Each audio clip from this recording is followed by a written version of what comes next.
नमस्कार, धर्म ज्ञान के दर्शकों का स्वागत है। मैं हूं आपके साथ कविता राणा।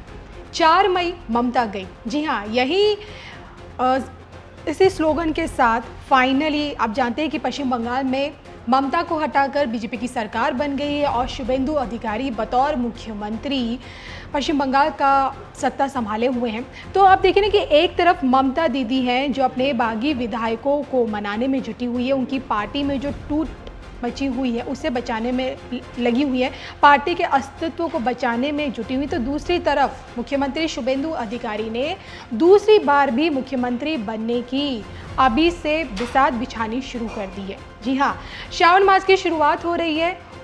29 जुलाई से श्रावण की शुरुआत हो रही है जो कि आपकी 30 अगस्त तक रहेगी। लगभग एक पूरा महीना सावन मास रहेगा और ऐसे में शिव भक्तों के लिए पश्चिम बंगाल से एक बहुत बड़ी खुशखबरी सामने आई है।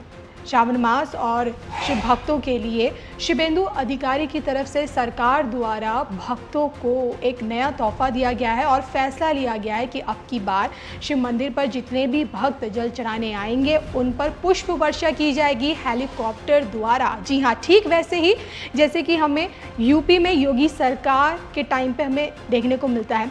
आप जानते ही हैं कि हेलीकॉप्टर से पुष्प वर्षा और वो भी श्रद्धालुओं पर, ये तस्वीर हमेशा अक्सर हमें यूपी में ही देखने को मिलती है।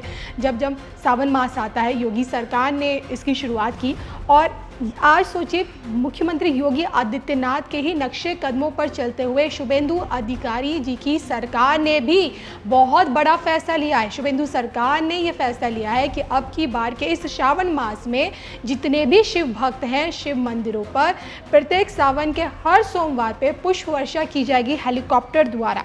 मैंने आपको बताया कि 30 जुलाई से श्रावण की शुरुआत हो रही है, 28 अगस्त तक रहेगा।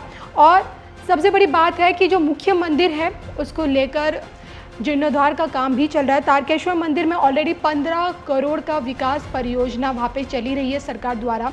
इसके साथ ही जलपेश मंदिर और भूटान सीमा के सटे जितने भी मंदिर हैं वहाँ पे बाकायदा केंद्र बनाए गए हैं सरकार द्वारा।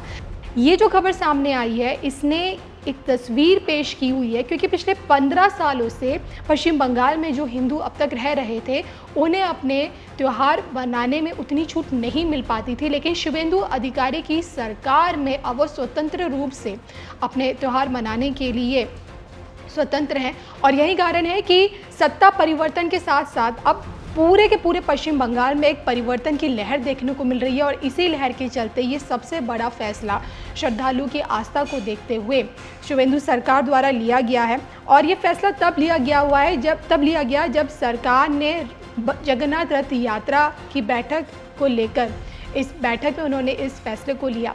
अब आप जानते ही हैं कि पिछले 15 सालों से पश्चिम बंगाल में ममता दीदी की सरकार रही और यही कारण है कि किसी विशेष वर्ग को कहते हैं ना कि ममता दीदी पर हमेशा तुष्टीकरण की राजनीति का आरोप लगता रहा, क्योंकि एक विशेष वर्ग को हमेशा खुश रखने के लिए, आपने कहे कि वोटरों को लुभाने के लिए कहीं ना कहीं उनके जो फैसले होते थे वो पक्षपाती माने जाते थे। और इन्हीं चीज़ों को मोदी सरकार ने या कहें कि बीजेपी ने समय रहते उठाया और फाइनली 15 साल बाद शुभेंदु अधिकारी आप ये कहे कि कमल खिला पश्चिम बंगाल में। और ये जो परिवर्तन है अब उम्मीद लगाई जा रही है कि पंजाब में भी ये परिवर्तन देखने को मिल सकता है।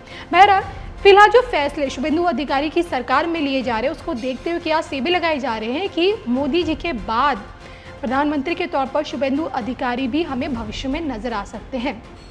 क्योंकि अगर हम शुभेंदु अधिकारी को बंगाल के योगी के तौर पर अब प्रोजेक्ट किया जा रहा है और यही कारण है कि उनके फैसलों में भगवाधारी योगी आदित्यनाथ जी की छवि साफ देखी जाती है। फिलहाल अभी जो पश्चिम बंगाल की सरकार ने जो बड़ा फैसला लिया है शिव भक्तों के लिए, पूरे श्रावण मास और सावन के 4 सोमवार शिव मंदिरों पर भक्तों पर पुष्प वर्षा और वो भी हेलीकॉप्टर से, इस खबर पर आपका क्या कुछ कहना है कमेंट करके बताइएगा ज़रूर।